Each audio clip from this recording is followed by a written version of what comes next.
Aujourd'hui, je parle de 3 façons dont je peux vivre la guérison divine dans mon quotidien. Ou comment vivre la guérison divine dans mon quotidien. Marc chapitre 10, le verset 46, je lis la parole de Dieu.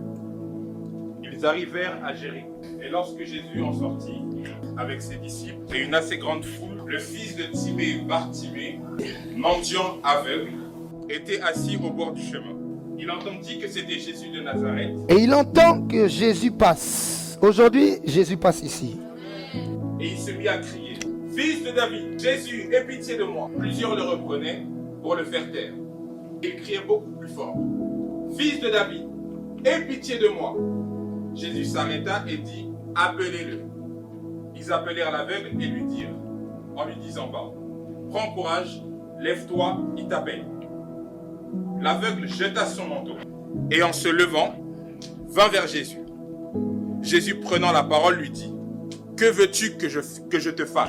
Là, l'aveugle a le choix parce qu'il n'est pas que aveugle. On a vu ici, il est aveugle, mais il est régler le problème de l'argent ou régler le problème des yeux. « Rabouni, lui répondit l'aveugle, que je recouvre la vue. » Et l'aveugle était devant Jésus, mais il savait ce qu'il voulait. Aujourd'hui, Jésus est dans cette salle. Dans quelques minutes, Jésus va marcher dans cette salle. Mais est-ce que tu sais ce que tu veux? Parce que si tu n'es pas précis, Jésus ne sera pas précis. Aucun homme ne peut te sauver. Personne n'a la capacité de te sauver, à part ta foi. Aujourd'hui, ta foi va te sauver. La première clé pour vivre la guérison divine, c'est la connaissance. On dit Jésus était entouré de quoi? De la foule. Il était en train de marcher. Il marche et Jésus entend quelqu'un qui crie, « Fils de David, aie pitié de moi ». Écoutez, si Jésus était entouré de la foule, c'est qu'il y avait beaucoup de gens qui criaient son nom. Parce que tout le monde savait que Jésus faisait des miracles. Tout le monde savait ce que Jésus était capable de faire. Donc quand Jésus se déplaçait, déjà il n'était jamais seul. Pourquoi c'est le cri de Bartimée qui fait que Jésus s'arrête? Tu ne peux pas obtenir quelque chose de quelqu'un que tu ne connais pas. 3/4 des personnes qui ne vivent pas de miracle, qui ne vivent pas en fait, quand je parle de miracle, je ne parle pas de quelque chose d'exceptionnel. Parce qu'en fait le miracle pour l'enfant de Dieu c'est quelque chose de normal. Ta vie c'est un miracle. Le miracle c'est la dimension la plus basse pour un enfant de Dieu. Parce que la Bible dit, celui qui croira fera. Ça veut dire, celui qui croira a directement accès au miracle. Comment Jésus entend? En fait, Jésus n'a pas entendu la voix de Bartimée, il a entendu la connaissance de Bartimée. Ce qui a troublé Jésus, c'est le fait qu'il l'appelle fils de David. Jésus s'est dit, mais comment il peut m'appeler comme ça? Venir à l'église, c'est pas connaître. Regarder des vidéos sur YouTube, c'est pas connaître. Écouter ce que ma copine me dit, c'est pas connaître. Écouter seulement ce que le pasteur me dit, c'est pas connaître. Il y avait un peuple dans la Bible, on appelait l'église de Bérée. Et lorsque Paul enseignait, il vérifiait. Pourquoi? Parce qu'il connaissait. Mais combien de textes bibliques tu connais? Ah non, combien de promesses de Dieu tu connais? Parce qu'en vérité, c'est un problème d'information. Il y en a qui savent que Dieu guérit et il y en a d'autres qui ne le savent pas. Il y en a qui savent que Dieu agit et il y en a d'autres qui ne le savent pas. Pourquoi? L'information. Écoute, c'est par quelle connaissance, par quel chemin de la connaissance que tu vas obtenir la guérison de Dieu. Écoute, quand tu viens à l'église, ne repars pas sans connaître. Refuse d'être un enfant de Dieu qui suit. On lui dit aujourd'hui, tel prophète, il suit. Lui, il suit tout parce qu'il ne connaît rien.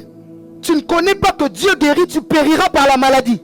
Tu ne sais pas que Dieu peut agir dans ta situation, tu périras. Pourquoi? Tu ne connais pas. Tu ne sais pas que dans le pacte du salut, il y a la guérison. Écoute, c'est impossible d'être enfant de Dieu et de continuer à souffrir des années, alors qu'il y a une promesse. Il y a quelque chose qui ne va pas.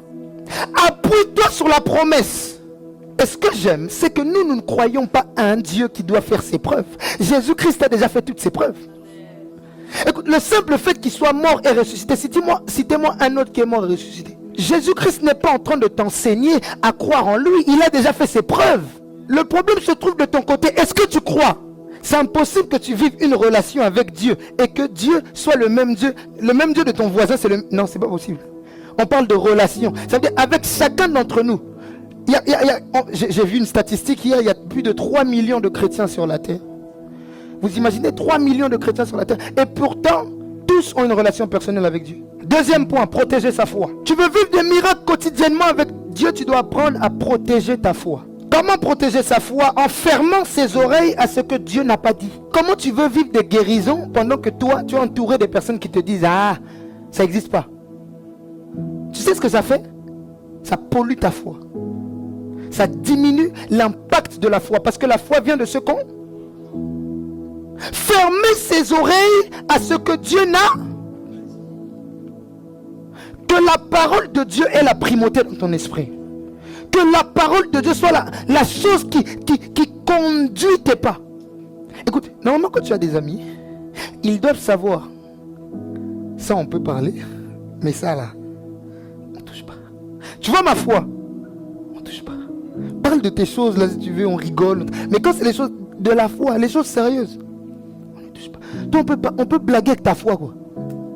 Quelqu'un vient, il commence à parler, il parle, et toi si tu es là, et c'est vrai hein, on dirait Jésus là, il n'est jamais ressuscité en fait. Donc on commence à te manipuler, et puis tu es là. Et puis après tu dis, je vais vivre une vie de miracle. Jamais.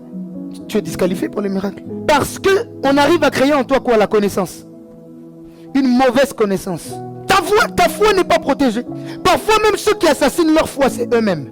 Parce que si on dit que la foi vient de ce qu'on entend, c'est que la foi entend ce que tu dis. Écoute, la Bible dit, ce que je crains, c'est ce qui m'arrive. Qu'est-ce que ça veut dire? Sache que si tu es rentré en septembre avec la peur d'échouer, tu appelles l'échec. Comment marcher dans le miracle dans son quotidien si tu déclares toujours des choses qui n'attirent pas le miracle? Écoute, ok, on ne peut pas vivre quelque chose pour lequel on n'a pas créé un environnement. Voilà pourquoi Dieu crée l'homme, il le place où? Dans le jardin. Le jardin c'était quoi? Un environnement où tout était possible. Crée ton environnement de réussite. Ce que tu entends déterminera ce que tu ressens. Ce que tu ressens guidera tes actions. Quand tu parles de toi, tu boostes ta foi. Est-ce que tu sais ça? Je n'ai pas dit d'être dans le développement personnel. Je suis le meilleur. Toi-même tu sais que tu ne l'es pas. J'ai dit de déclarer ce que la parole de Dieu dit de toi. Oh, merci Seigneur parce que tu m'aimes. La Bible dit que tu es mort à la croix pour moi. Ton amour pour moi est grand. Je ne laisserai pas les situations dire que tu ne m'aimes pas. Je ne laisserai pas les situations dire que tu ne m'entends pas. Parce que je sais que tu es mort pour moi. Voilà comment un enfant de Dieu parle. Il s'appuie sur ce que Dieu a dit. Je vais donner un exemple. Je prends la chaise. Croire à la parole de Dieu, c'est bloquer Dieu. Parce que si Dieu est fidèle, c'est qu'il ne peut pas aller contre ce qu'il a dit. Il est obligé de trouver un moyen pour forcément accomplir ce qu'il a dit. En fait, la parole de Dieu, c'est sa faiblesse. Parce que la parole de Dieu, c'est Dieu lui-même. Jean 1:1. Au commencement était la parole. La parole était avec Dieu. La parole était Dieu. Lorsque tu as une parole de Dieu, tu as Dieu. Donc si tu vois que Dieu est en dehors de sa parole, ramène-le. Parce que c'est lui. Donc Dieu m'a dit, je dois être guéri. À partir du moment où j'ai cette parole, je l'ai bloquée. Maintenant Dieu est là. La parole est là. Et si Dieu veut passer, tu m'as dit. Si Dieu veut passer, tu m'as dit. La seule chose qui peut le bloquer et se dire, c'est sa parole. Parce que Dieu ne sait pas être infidèle. Donc quand Dieu t'a dit, je vais guérir ta maman, considère-la guérie. C'est une question de temps. Le problème c'est que tu n'arrives pas à mettre la pression sur la parole. Comment tu crois? Crois-tu que cette maladie va te tuer? Si tu y crois, nous serons à ton enterrement. Crois à ce que Dieu a dit. Ce que tu entends influence ta destinée. À partir d'aujourd'hui, change un peu ce que tu entends. Troisième point, et on va prier. Gardez l'atmosphère de prière. 1 Thessaloniciens chapitre 5, le verset 16, je lis la parole de Dieu. Soyez toujours joyeux. Soyez toujours joyeux, stop. Aujourd'hui tu vas repartir avec la joie. Tu ne peux pas vouloir vivre des miracles si tu es toujours triste. Il y a des gens, non seulement il est triste, mais maintenant il est devenu un véhicule de tristesse. Dès qu'il arrive dans la pièce, tout le monde était bien, il se met juste comme ça. Et là tout le monde, moi j'aime pas ça. T'as quoi? Ben rigole alors. Tu ne peux pas vivre des choses avec Dieu si tu n'es pas joyeux.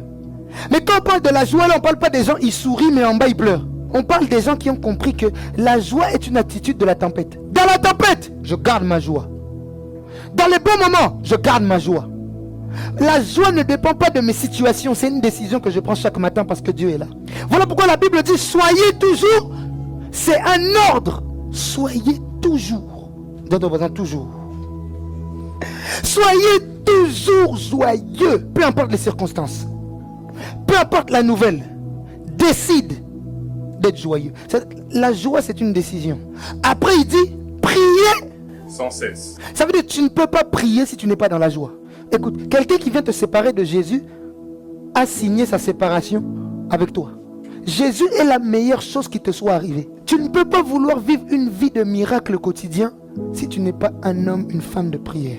Combien de temps tu passes à prier? Parce que la prière, c'est la connexion avec le divin. Le manque de prière est un orgueil. Parce que la prière, c'est pour ceux qui reconnaissent qu'ils ont besoin de Dieu. Quand tu vois que tu ne pries plus beaucoup, parce que tu penses que tu te suffis à toi-même. Quand on arrive en Christ, on nous dit, prier, ce n'est pas le temps qui compte. C'est la qualité. Mais quand tu vas grandir, tu vas comprendre que et la qualité et la quantité sont importants. Tu dois passer du temps à prier. Créer une atmosphère du tout est possible. Pourquoi? La prière te fortifie. Parfois tu te sens faible. Tu ne te sens pas faible physiquement. Tu te sens faible spirituellement. Ceux qui ne prient pas beaucoup retombent souvent dans les mêmes péchés. Parce que ta décision doit être accompagnée de la puissance. Tu as besoin de te connecter à Dieu et que Dieu se connecte à toi. Combien de temps tu passes à prier? Est-ce que même ce matin avant de venir au culte tu as prié? Combien de temps tu passes à prier? Arrêtez de croire que la vie chrétienne c'est une vie de magie. Je déclare un peu, je suis, et puis c'est bon, on a déclaré. Non, la vie chrétienne c'est un assemblage des principes. Je déclare des bonnes paroles, je prie, je lis ma Bible, je donne. C'est toutes ces choses-là qui font que tu avances. Et je finis en disant ceci. La connaissance, ce n'est pas la quantité. La connaissance, c'est la maîtrise d'une chose que j'ai compris et que j'arrive à appliquer.